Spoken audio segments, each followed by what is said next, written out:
이 시간에 오늘 하나님께서 주시는 말씀 함께 우리가 봉독하는 시간 갖도록 하겠습니다. 로마서의 말씀입니다. 로마서 12장 9절부터 마지막 절 21절까지입니다. 한 주간도 평안하셨죠? 예. 우리 말씀 듣기 전에 옆에 있는 분들하고 이렇게 한번 인사해 보도록 하겠습니다. 제가 이렇게 인사하겠습니다라고 하면 제가 말하고 있는데 막 인사를 하시는 분들이 있는데요. 다 듣고, 끝까지 다 듣고 하시면 좋겠습니다. 우리 교회가 참 좋으시죠? 저도 함께해서 참 좋습니다. 함께 인사해 보시겠어요?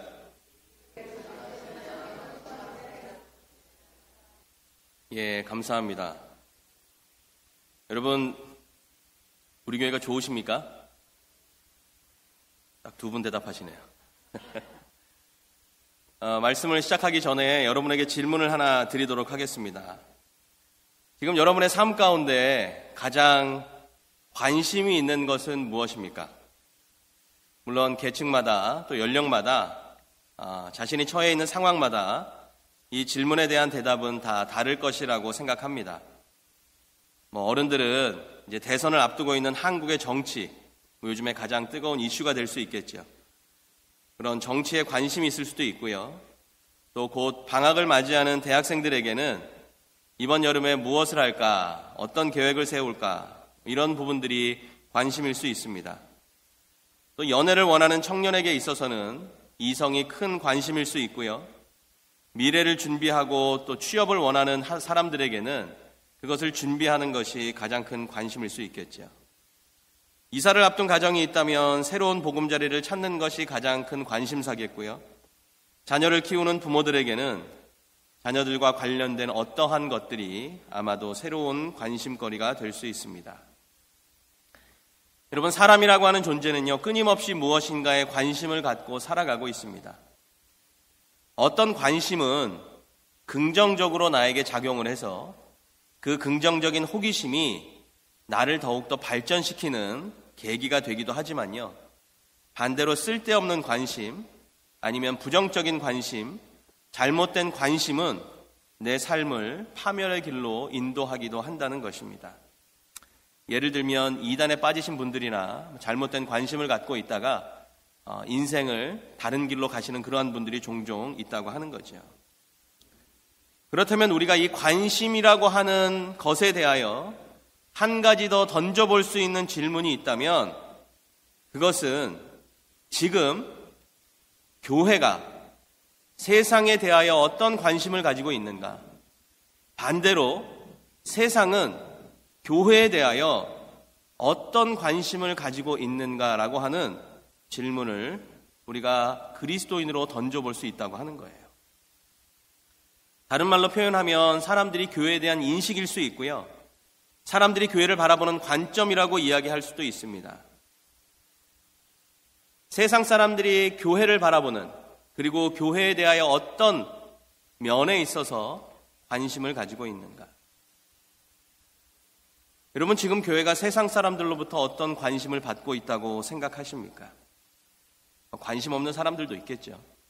그러나 만약 관심을 가지고 있다면, 관심을 받고 있다면 그 관심이 세상에 대하여 긍정적인 관심인지 아니면 부정적인 관심인지 한번 생각해 볼 필요가 있다고 하는 겁니다. 지금 세상은요, 교회라고 하는 곳과 교회를 다닌 성도들에 대한 사실은 긍정적인 부분보다는 부정적인 인식, 또 부정적인 측면에서 관심을 끌고 있는 것을 우리가 사실 볼 수 있다고 하는 거예요. 어제 사실 토요 아침 묵상에도 좀 드린 말씀입니다. 어제 말씀 가운데 이런 말씀을 드렸어요. 교회에는 하나님의 통치가 이루어져야 하고 하나님의 영광이 드러나야 하고 하나님의 거룩이 있어야 합니다. 여러분, 이 말은 너무나 당연한 이야기입니다. 교회는 당연히 그래야죠. 교회는 당연히 하나님의 통치가 있어야 되고요. 하나님의 영광이 있어야 하고요. 하나님의 거룩하심이 드러나야 합니다. 그럼에도 불구하고 교회에 하나님의 통치가 있어야 합니다. 하나님의 영광이 드러나야 합니다. 거룩이 드러나야 합니다. 라고 사실 선포하고 말하는 건 조금은 당연하지 않은 이야기를 하는 것 같은 느낌을 받을 때가 있다고 하는 거예요. 여러분, 교회라고 하는 것은 하나님의 세우신 목적이 있습니다.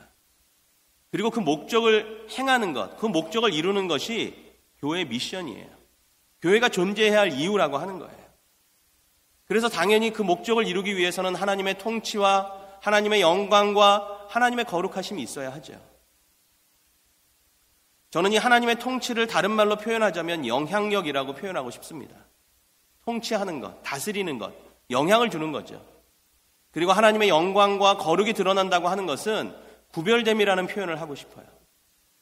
하나님의 통치와 통치를 통한 영향력과 영광과 그리고 거룩을 통한 구별됨, 이 두 가지가 교회에 있어야 할 모습이라고 하는 거예요. 좀 더 쉽게 말씀드리면 세상이 교회를 향하여 관심을 가질 때 교회는 정말 좋은 영향력을 주는 곳이구나. 그것이 뭐라고 표현할 수는 없지만 뭔가 좋은 영향을 사회에 아니면 개인적으로 나에게 아니면 내가 아는 사람들에게 뭔가 나누고 있구나 라고 하는 것을 가지고 관심을 갖게 해야 되는 것이고요. 그래, 교회는 뭐가 달라도 다르구나. 뭐가 구별되어져 있구나. 세상과는 좀 다른 뭔가가 있구나 라고 하는 것으로 세상 사람들의 관심을 사야 한다는 것이에요. 그런데 정직하게 지금 이 시대의 교회 모습은 어떠합니까? 어떤 모습으로 세상 사람들의 관심을 끌고 있습니까? 여러분, 부끄러운 이야기지만 가감없이 이야기해보면요, 교회 안에 다툼이 있고요, 싸움이 있고요, 분쟁이 있고요, 경찰이 동원되고요, 법정에 가서 소송을 하고요, 신문 같은 데 막 그런 내용들이 나오고요, 사람들이 그런 면을 통해서 교회가 관심을 끌고 있는 거예요. 이 교회가 왜 이래?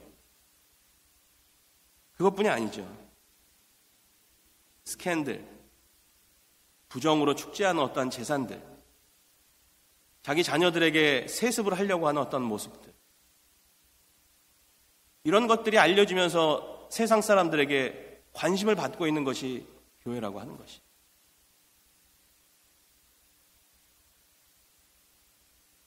저뿐만이 아니라 이 시대를 성도라는 이름으로 살아가는 우리 모두가 사실 부끄러운 모습들입니다.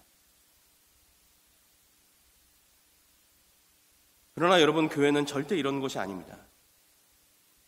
말씀드린 대로 교회는 하나님의 통치가 살아있어야 되고요, 하나님의 영광과 거룩이 드러나야 하는 것이에요. 그래서 하나님의 그 선한 영향력이 우리의 삶에 영향을 미칠 뿐만 아니라 우리를 통하여 사회에 영향을 미쳐야 돼요. 그래서 사람들이 그것으로 관심을 가져야 한다는 것이에요. 뿐만 아니라 교회는 구별된 곳입니다. 우리의 구별된 삶의 모습을 통해서 사람들이 교회에 관심을 가져야 하고 그리스도인의 삶에 관심을 갖도록 해야 한다는 것입니다. 저 사람들은 뭐가 그렇게도 좋길래 늘 저렇게 웃으면서 살아갈 수 있을까? 아니, 교회 안엔 도대체 무엇이 있길래 대접하고 섬기는데도 저렇게 행복해할 수 있을까? 아니, 저 사람들은 저 안에서 도대체 무엇을 배우길래 내가 보기에는 정말 힘들고 어려운 생활인데도 불평하지 않고 저렇게 열심히 살아가는 걸까? 진짜 예수라는 분이 있으니까 저러는 게 아닐까? 정말 예수라는 분이 살아있으니까 저 사람들의 삶에 저러한 변화나 행복한 삶, 기쁨의 삶이 있지 않을까? 여러분, 이렇게 세상에 관심을 갖도록 하는 곳, 그곳이 바로 교회라고 하는 것입니다. 그래서 사람들이요, 나도 한번 교회 가보고 싶다. 나도 저 안에 한번 좀 들어가 보고 싶다. 나도 저기 가서 뭘 좀 배워보고 싶다. 나도 저 사람들처럼 좀 저렇게 한번 살아보고 싶다. 여러분, 그것이 교회고 그것이 참된 성도의 삶이라고 하는 것입니다. 몇 번 말씀드렸지만 초대교회 교인들은요, 사실 세상적으로 보면 범법자들이고 실패자들이었어요. 그들이 범법자라고 하는 이유는 아시는 것처럼 로마 정부가 그리스도를 믿는 것을 법으로 금지하였습니다. 금지한 것을 믿고 있었으니 범법자였죠. 그리고 로마 정부에 예수님 믿는 것을 발각이 되면 그 사람들은 바로 처형을 당하거나 아니면 가족이 다 해체되기 그런 지경에 이르게 되었다고 하는 것이에요. 세상적으로 보면 그렇게 사는 것은 실패한 사람들입니다. 그럼에도 불구하고 그 당시 초대교회에는요, 처형을 당했던 순교자들의 숫자보다 교회를 찾아오는 사람들의 숫자가 더 많았다는 거예요. 그럼 신기하지 않으세요? 저 집단에 들어가면 범법자가 되는 거예요. 저 집단에 들어가면 자칫 잘못했다가는 내 생명뿐만 아니라 내 가족까지 다 해체되는 겁니다. 사람들은 계속해서 잡혀서 죽어갔지만 그 숫자보다 더 많은 사람들이 교회를 찾아왔다는 거예요. 그 무시무시한 상황 속에서 나도 그리스도인이 되고 싶습니다. 나도 당신처럼 한번 살아보고 싶습니다. 죽을 줄 알면서 내 인생이 실패자, 범법자가 될 줄 알면서 교회의 문을 두드렸어요. 그 중에 귀족들도 있었습니다. 정치하는 사람들도 있었고요. 이 사람들이 그리스도인들에 대한 관심을 갖기 시작하면서 사실은 그 귀족들 중에 더 많은 사람들이 그리스도인이 되는 것을 우리가 역사적인 사실을 통해 알 수 있다고 하는 거예요.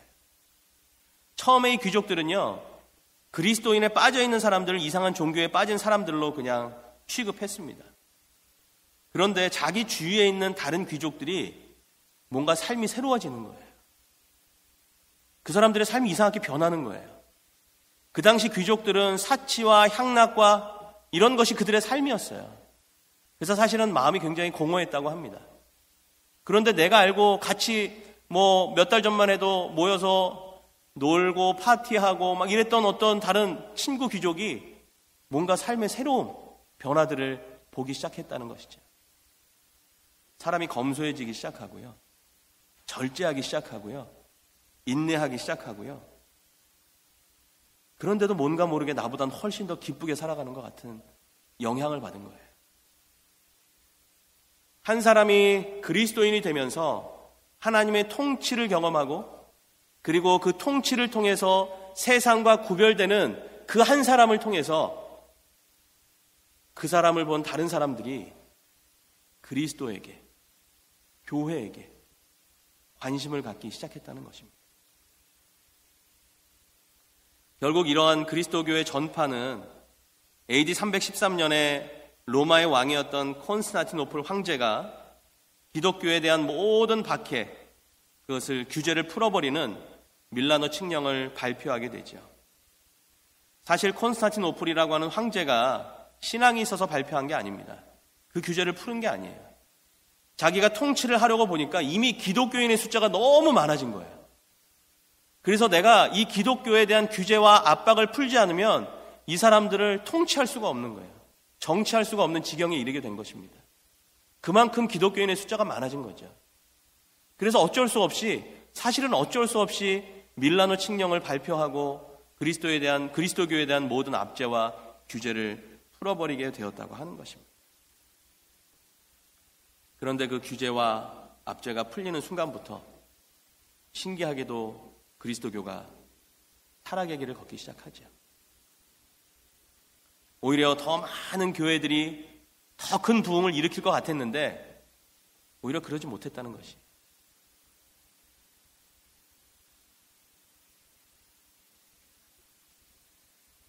더 많은 사람들이 교회를 자유롭게 찾아오고 신앙을 자유롭게 갖기 시작했지만 진짜 신앙인들이 누렸던 참 기쁨과 참 은혜를 잃어버리기 시작했다는 것입니다. 초대교회에는 진정한 그리스도인이 되는 두 가지 핵심 원리를 가지고 있었습니다. 몇 번 말씀드렸지만 첫 번째는 세례였어요. 세례를 정말 함부로 주지 않았습니다. 세례를 그냥 우리 교회 등록교회를 만드는 곳에 사용하지 않았어요. 정말 그리스도인이 된 사람들에게만 베풀었던 것이 세례였어요. 또 하나는 그 사람들의 변화된 삶의 증거였어요. 말씀드린 대로 그냥 온다고 바로 등록하고 바로 예배에 참여시키고 바로 그리스도인이 되는 그러한 것이 아니었다는 것입니다. 생명을 걸고 찾아온 사람이었음에도 불구하고 그 사람들에게 예배에 참여하도록 하지 않았어요. 그리고 그 사람들에게 멘토를 붙여주었습니다. 정말 신실한 그리스도인들, 진짜 그리스도인다운 삶을 사는 사람들, 이 사람들에게 한 명씩 멘토, 스승을 붙여주고요. 그 멘토와의 만남을 통해서 말씀도 배우게 하고 중요한 건 말씀을 삶으로 살아내게 하는 것을 배우게 했어요. 그리고 1년, 2년, 3년이 지나면 물어봅니다. 당신이 지난 3년 동안 그리스도인으로 살면서 삶 속에 가장 큰 변화, 가장 큰 열매가 무엇입니까? 여기에 대하여 대답을 하지 못하면 세례를 베풀지 않았습니다. 또다시 교육한 거예요. 이 사람들은 3년 동안 멘토를 따라다니면서 그리스도인이란 이런 삶을 사는 사람들이구나. 그리스도인이 되면 이렇게 살아야 되는 거구나. 라고 하는 그리스도인의 삶을 배우게 되었다고 하는 것입니다. 뿐만 아니었어요. 실제로 이 사람들에게 정말 그리스도의 제자가 되겠다고 찾아온 이 사람들에게 그리고 이 멘토들이 사는 것처럼 실제로 살아보게 했습니다.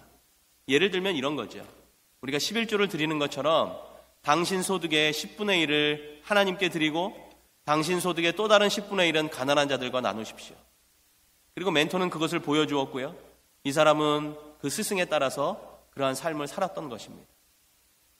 처음에는 아까운 마음도 있고 부담되는 마음도 있고 근데 시간이 지나면 지날수록 마음에 뭔가 알 수 없는 끓어오름이 생기기 시작하는 거예요. 마음에 알 수 없는 뭔가 기쁨과 은혜가 생기기 시작한다는 거죠. 그리고 스스로 경험하는 겁니다. 이것이 나눔의 기쁨이구나. 이것이 나눔의 축복이구나.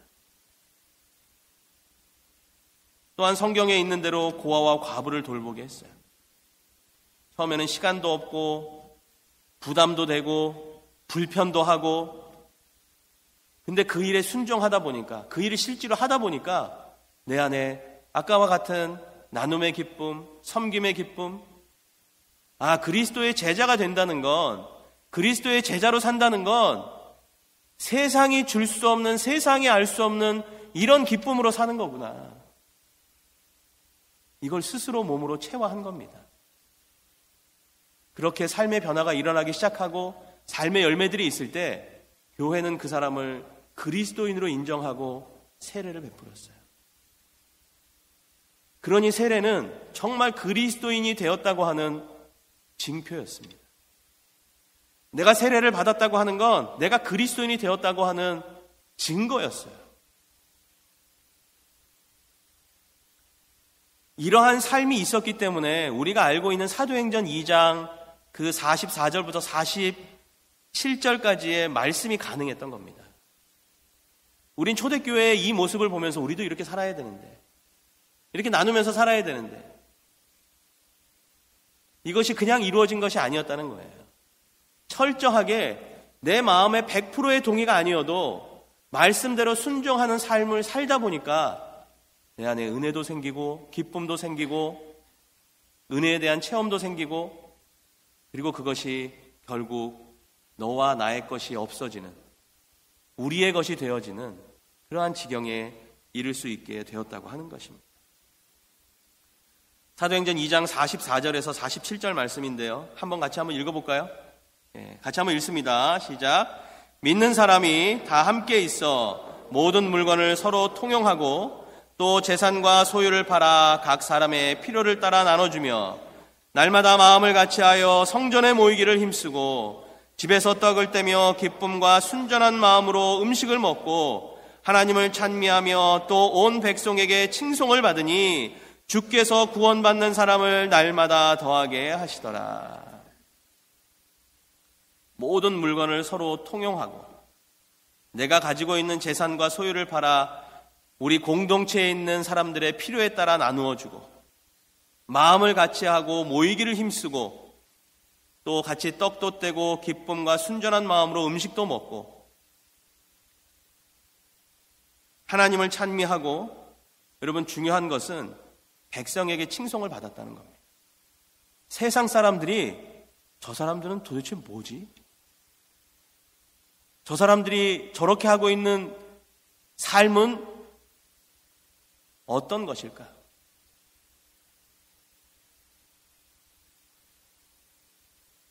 세상에 여러분 재밌는 것 중에 하나가요. 이게 적절한 예인지는 잘 모르겠지만 이것도 언젠가 한번 말씀드린 거예요. 제가 캐나다에 와서 소위 얘기하는 진짜 하나님을 인격적으로 체험했습니다. 그리고 이제 신학을 하기로 결정을 하고 목회자가 되어서 사역을 하는 중에 한국에 갔어요. 한 3년 만에 간 것 같아요. 한국을 떠나고 나서. 친구들이 이제 오랜만에 만났죠. 예전에 저랑 요즘 청년들이 불금이라고 그러죠. 금요일마다 주말마다 함께 모여서 젊음을 불태웠던 친구들이었습니다. 근데 저의 변화된 모습을 보더니요 안 믿더라고요. 그 뒤에 가서 앞에서는 다 한마디씩 합니다. 변했다는 둥, 변질했다는 둥, 뭐 이런 이야기들을 합니다. 근데 뒤에서 다 들려오는 이야기는요, 제가 믿는 하나님이 뭐가 있긴 있나 봐, 이런 이야기들이었어요. 우리가 앞에서 그렇게 사는 것이 세상 사람들은 조롱할 수 있고 비웃을 수 있습니다. 그러나 중요한 건 아까도 말씀드린 것처럼 하나님의 통치를 받는 사람을 통해서 세상이 영향을 받는다는 거예요. 저 안에 뭐가 있긴 있나 보다. 저렇게 변하는 걸 보면, 저렇게 달라지는 걸 보면 하나님이 있긴 있나 보다. 삶이 나누어지고 삶이 변화를 받고 삶을 통해서 예수님의 인격이 드러날 때 여러분 비로소 세상은 그 공동체를 보면서 관심을 갖기 시작하고요. 그 관심을 통해서 영향을 받기 시작하고요. 그 영향 이후에 나도 그런 통치 안에 있었으면 좋겠다고 하는 마음이 생겨난다는 거예요. 성경에서 만나는 초대교회의 성도들의 삶의 모습이 그러했어요.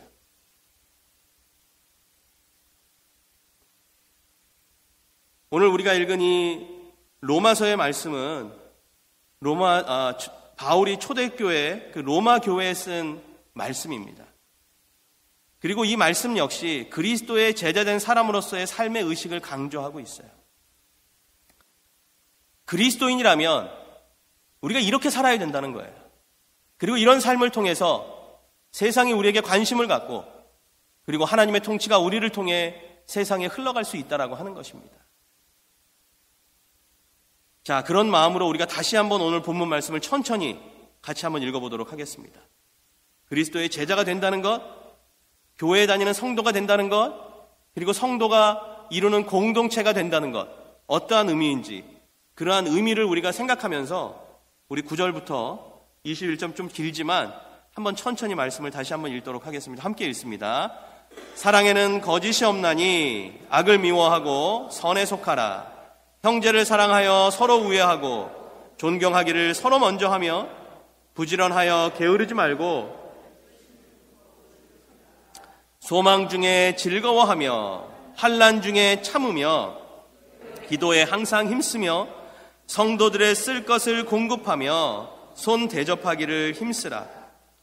너희를 박해하는 자를 축복하고 저주하지 말라. 즐거워하는 자들과 함께 즐거워하고 우는 자들과 함께 울라. 서로 마음을 같이하며 높은 데 마음을 두지 말고 도리어 낮은 데 처하며 스스로 지혜 있는 채 하지 말라. 아무에게도 악을 악으로 갚지 말고 모든 사람 앞에서 선한 일을 도모하라. 할 수 있거든 너희로서는 모든 사람과 더불어 화목하라. 내 사랑하는 자들아, 너희가 친히 원수를 갚지 말고 하나님의 진노하심에 맡기라. 기록되었으되 원수 갚는 것이 내게 있으니 내가 갚으리라고 주께서 말씀하시니라. 내 원수가 줄이거든 먹이고 목마르거든 마시게 하라. 그리함으로 내가 숯불을 그 머리에 쌓아 놓으리라. 악에게 지지 말고 선으로 악을 이기라. 아멘.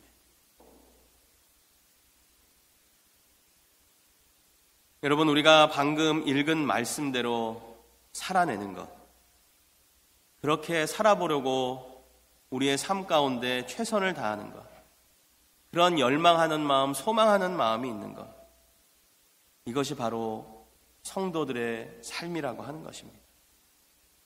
형제를 사랑하고 서로 우애하고 서로 존경하고 게으르지 않고 부지런하고 열심을 다해 주님만 섬기고 예수님을 향한 소망 안에서 즐거워하고 어려움 속에서도 인내하고 기도하고 기다릴 수 있는 것. 성도로서 서로 간의 필요들을 살피고 조금 어려운 성도들에게 쓸 것을 나누어 주고 그들을 대접하고 위로하는 것. 우리를 저주하고 조롱하는 사람들이 있어도 오히려 그들을 축복하고 기도해 주는 것. 즐거워하는 사람들과는 함께 전심으로 즐거워하고 울고 있는 사람들과는 함께 정말 아픈 마음으로 울어줄 수 있는 것. 이것이 성도고 이것이 교회고 이것이 진정한 공동체의 모습이라고 하는 것입니다. 말씀드린 대로 이러한 모습이 있는 교회라고 한다면, 이러한 모습이 있는 성도들이 모인 공동체라고 한다면, 여러분 세상에 한번 우리들에게 관심을 가져보지 않을까 하는 것이죠.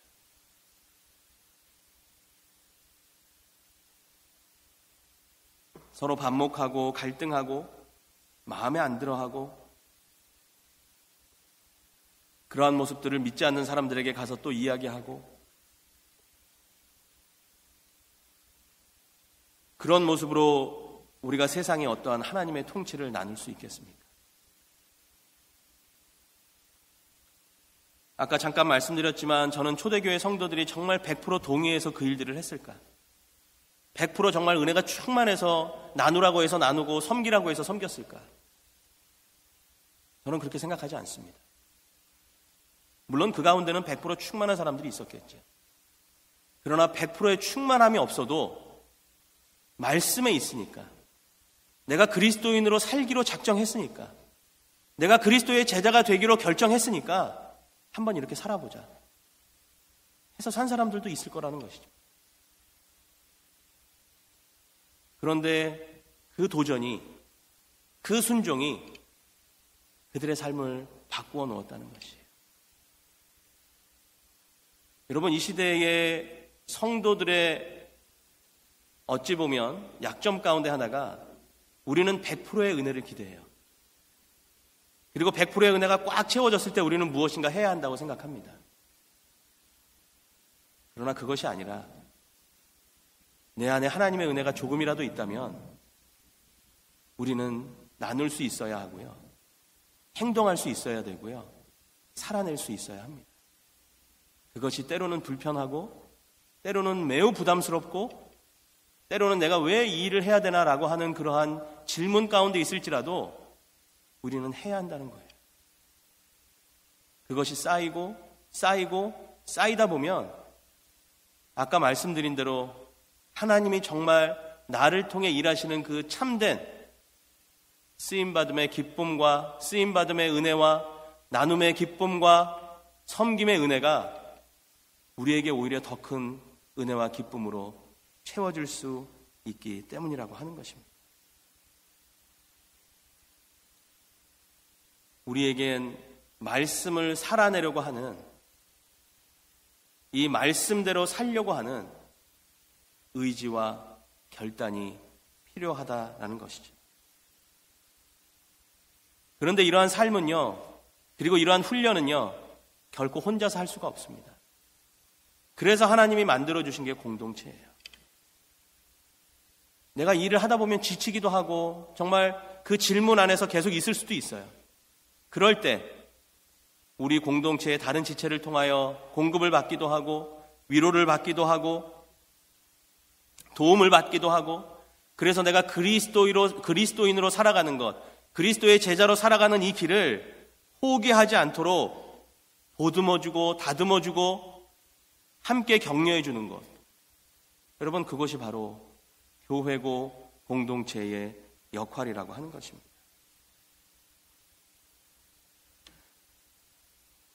세상에 수만 개의 교회가 있습니다. 만약 여러분이 교회를 처음 다니시는 분이라고 한다면 교회에 대해서 아무것도 모르지만 그 수만 개의 교회 중에 내가 한 교회를 선택해서 다녀야 한다고 한다면 여러분은 어떤 교회를 다니고 싶으십니까?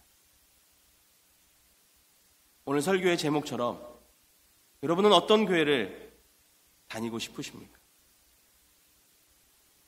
교회다운 교회, 교회라는 이름에 걸맞는 교회, 뭔가 내 삶에 기쁨이 있고 은혜가 있고 달라짐이 있고 변화가 있는 그런 교회. 예담교회는 예수님을 닮아가는 사람들이 모이는 교회고, 시냇가에 심은 초대교회는 은혜의 시냇가에 심겨진 성도들이 초대교회 성도들처럼 살아가기를 소망하는 마음으로 모인 교회입니다. 그렇다면 우리 두 교회가 함께 힘을 합치면 정말 세상이 우리 두 교회의 모습을 보면서 도전을 받고 관심을 갖고 하나님을 믿는 사람들, 그리스도의 제자라고 하는 사람들은 저런 삶을 사는구나라고 하는 선한 영향력을 나눌 수 있는 교회가 된다면, 그리고 그러한 목적을 위해서 우리 두 교회가 하나가 된 것이라면 우리는 이제 말씀을 삶으로 살아내는, 그리고 말씀을 살아내려고 하는 그러한 성도들이 되어야 하는 것입니다. 여러분 어떤 교회를 다니고 싶으십니까? 그리고 우리 두 교회가 하나가 되어 이렇게 열심히 예배드리고 함께하는 이 목적, 어떤 교회를 세우고 싶으십니까? 이 질문이 우리들에게 기쁨의 공동체, 은혜의 공동체를 세워가는 핵심이 되기를 다시 한번 주님의 이름으로 소망하고 축복합니다. 함께 기도하도록 하겠습니다. 하나님 고맙습니다. 오늘도 하나님의 말씀을 통하여 이 시대에 우리가 세워야 할 교회, 우리가 나아가야 할 교회, 그리고 우리가 꿈꾸는 교회를 다시 한번 생각해 봅니다. 하나님 말씀을 살아내는 성도들이 함께 모여 세상이 말씀으로 살아내는 공동체가 어떠한 것인지에 대한 관심을 갖게 하는 복된 교회들이 될 수 있도록 축복하여 주시옵소서. 우리 예담교회와 시냇가에 심은 초대교회를 하나님 축복하시고, 우리에게 넘쳐나는 축복은 다른 복이 아닌 하나님의 말씀을 살아내는 복이 우리 가운데 늘 충만하도록 역사해 주시옵소서. 감사합니다. 주님, 예수님의 이름으로 간절히 기도하옵나이다. 아멘.